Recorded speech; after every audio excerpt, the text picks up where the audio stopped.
ಅವ್ರ ಕ್ರೇಜ್ ಮಾತ್ರ ಏನು ಕಡಿಮೆ ಆಗಿಲ್ಲ. ರಿಲೀಸ್ ಆಗ್ತದೆ ಕ್ರೇಜ್ ನೋಡಿ ಹೆಂಗ್ ಅನಿಸ್ತದೆ? ಹೌದು, ಬಟ್ ಅವ್ರು ಇಲ್ಲೇನಾದ್ರೂ ಬರ್ತಾರೆ ಅನ್ನೋಂಗಿತ್ತು ಅಂತಂದ್ರೆ ಬಿಲ್ಡಿಂಗ್ ಎಲ್ಲ ಏನಾಗ್ತಿತ್ತೋ ಗೊತ್ತಿಲ್ಲ, ಹೋಗ್ತಿತ್ತು, ಅದ್ರ ಹೋಗ್ತಿತ್ತು. ಅವ್ರು ಇಲ್ಲ ಅಂದ್ರೂ ಕೂಡ ನಾವ್ ಯಾರು ಅವರು ಏನಂತಾರೆ ಅವ್ರ ಆಬ್ಸೆನ್ಸ್ ನ ಫೀಲ್ ಮಾಡ್ತಾ ಇಲ್ಲ. ನಾವ್ ಎಲ್ರು ಸೆಲೆಬ್ರೇಟ್ ಮಾಡೋದಕ್ಕೆ ಅಂತಾನೆ ಮುಂದೆ ಬಂದಿರೋಂಥದ್ದು. ಕರಿಯರ್ ರಿಲೀಸ್ ಮಾಡಿರೋದೇನೆ ನಾವು ನಮ್ಮ ಡಿ ಬಾಸ್ ಅವರ ಬರ್ತ್ಡೇನ ಸೆಲೆಬ್ರೇಟ್ ಮಾಡ್ಬೇಕು ಅಂತ. ಸೊ ಈ ಸೆಲೆಬ್ರೇಷನ್ ನ ಎಲ್ಲಾ ಸೆಲೆಬ್ರಿಟೀಸ್ನು ಬಿಂದಾಸ್ ಆಗಿ ಸೆಲೆಬ್ರೇಟ್ ಮಾಡ್ತಾ ಇದಾರೆ. ನನಗಂತೂ ಸಿಕ್ಕಾಬಡೆ ಖುಷಿ ಆಯ್ತು. ಅಷ್ಟು ಓವರ್ವೆಲ್ಮಿಂಗ್ ಕ್ರೌಡ್ ನ ನಾನು ಎಕ್ಸ್ಪೆಕ್ಟ್ ಮಾಡಿರ್ಲಿಲ್ಲ, but I am so happy. ಚಾಲೋ ಮಚಾಲೋ ಸಾಂಗ್ ಬಂದಾಗ ನಿಮ್ಮ ಡಾನ್ಸ್ ಅಂತೂ ಸೂಪರ್ ಆಗಿತ್ತು. ನೋಡಿದ್ರಾ?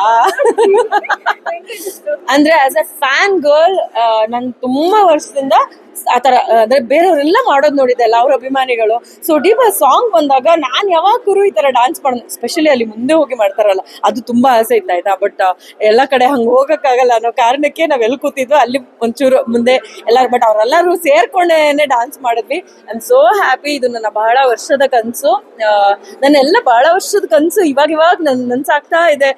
ಒಂದೊಂದೇ ಸ್ಟೆಪ್ ಬೈ ಸ್ಟೆಪ್ ಇದು ಒಂದು ಫ್ಯಾನ್ ಗರ್ಲ್ ಆಗಿ ನಾನ್ ಡಾನ್ಸ್ ಮಾಡ್ಬೇಕು ಅಂತ ಇದ್ದಂಥದ್ದು. ಬಟ್ ನಾವೇ ರಿಲೀಸ್ ಮಾಡಿರೋದು ಇನ್ನೂ ತುಂಬಾ ದೊಡ್ಡ ಆಸೆನ ನೆರವೇರಿಸ್ಕೊಂಡಂಗೆ.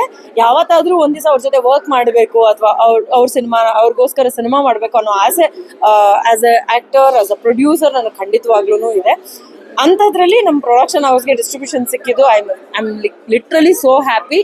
ಇನ್ನು ಜಾಸ್ತಿ ಅವ್ರ ಸಿನಿಮಾಗಳು ನಮ್ ಕೈಗೆ ಬರೋ ಹಂಗಾಗ್ಲಿ ಅಂತ ನಾನು ದೇವರಲ್ಲಿ ಪ್ರಾರ್ಥನೆ ಮಾಡ್ಕೊಳ್ತೀನಿ. ರಿಲೀಸ್ ಆದ್ರೂ ಕೂಡ ಫಸ್ಟ್ ಡೇ ರೆಸ್ಪಾನ್ಸ್ ಕೂಡ ಚೆನ್ನಾಗಿತ್ತು. ಸೊ ಹೊಸ ಸಿನಿಮಾಗೆ ಸಿಕ್ಕಿದಂತ ರೆಸ್ಪಾನ್ಸ್ ಈ ಸಿನಿಮಾಗೂ ಇತ್ತು. ಆ ರೆಸ್ಪಾನ್ಸ್ ಆಕ್ಚುಲಿ ಅಂದ್ರೆ ನೀವ್ ಈ ಮುಂಚೆನೂ ನೋಡಿರ್ತೀರಾ, ನಾವು ಸಿನಿಮಾನ ರಿಲೀಸ್ ಮಾಡಿದಾಗ ಹೇಗೆ ನಮ್ಗೆ ಎಲ್ಲಾ ಬೇರೆ ಬೇರೆ ಕಡೆಯಿಂದ ಜನ ಬಂದ್ರು ಮಾತಾಡಿದ್ರು. ಅಂದ್ರೆ ಅದಕ್ಕೆ ನಾವು ತುಂಬಾ ಓಡಾಡ್ಬೇಕಾಗಿತ್ತು, ತುಂಬಾ ಎಫರ್ಟ್ ಹಾಕ್ಬೇಕಾಗಿತ್ತು. ಸೊ ಅಷ್ಟು ಮಾಡಿ ನಾವು ಕೋಣ ಸಿನಿಮಾದಲ್ಲಿ ಈ ತರ ನಾವು ನೋಡಿದ್ವಿ. ಆಕ್ಚುಲಿ ಅದಕ್ಕಿಂತನೂ ಜಾಸ್ತಿನೇ ನಮ್ಮ ಡಿ ಬಾಸ್ ಅವರ ಸಿನಿಮಾ ರಿಲೀಸ್ ಆಗಿರೋದಕ್ಕೆ, ಅಂದ್ರೆ ಒಂದ್ 50 ಸತಿ ನೋಡಿದ್ರು ಸರಿ ನಮ್ ಡಿ ಬಾಸ್ ನಾವು ಆನ್ ಸ್ಕ್ರೀನ್ ನೋಡ್ತೀವಿ ಅಂತ ಬಂದಿರೋಂತ ಎಲ್ಲಾ ಅಭಿಮಾನಿಗಳು ಬಂದಿದ್ದಾರೆ. ನನಗೆ ತುಂಬಾ ಖುಷಿಯಾಗಿದೆ.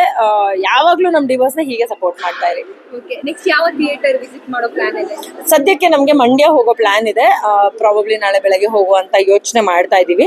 ಅಂದ್ರೆ ಟೈಮಿಂಗ್ ಹೇಗೆ ಮ್ಯಾಚ್ ಆಗುತ್ತೆ ಅಂತ ನೋಡ್ಕೊಂಡು, ಮತ್ತೆ ಜೆ.ಪಿ. ನಗರ್ ಸಿದ್ಲಿಂಗೇಶ್ವರ ಅದು ಥಿಯೇಟರ್ಗೆ ಹೋಗುವಂತ ಪ್ಲಾನ್ ಇದೆ. ನೋಡುವ. Thank you so much. ಅನುಪಸ್ಥಿತಿಲೇ ಫ್ಯಾನ್ಸ್ ಥಿಯೇಟರ್ನ ಅಲ್ಲಾಡ್ತಿದ್ದಾರೆ. So power of D Boss man. ಅದಕ್ಕಿಂತ ಉತ್ತರ ನಿಮಗ್ ಬೇಕಾಗೇ ಇಲ್ಲ. ಡಿ ಬಾಸ್ ಅವ್ರು ಎಲ್ಲಿದ್ರು ಹೇಗಿದ್ರು ಅವ್ರ ಆಶೀರ್ವಾದ ನಮ್ಮ ಮೇಲಿರುತ್ತೆ, ನಮ್ಮ ಬೆಂಬಲ ಅವ್ರ ಮೇಲಿರುತ್ತೆ. Thank you.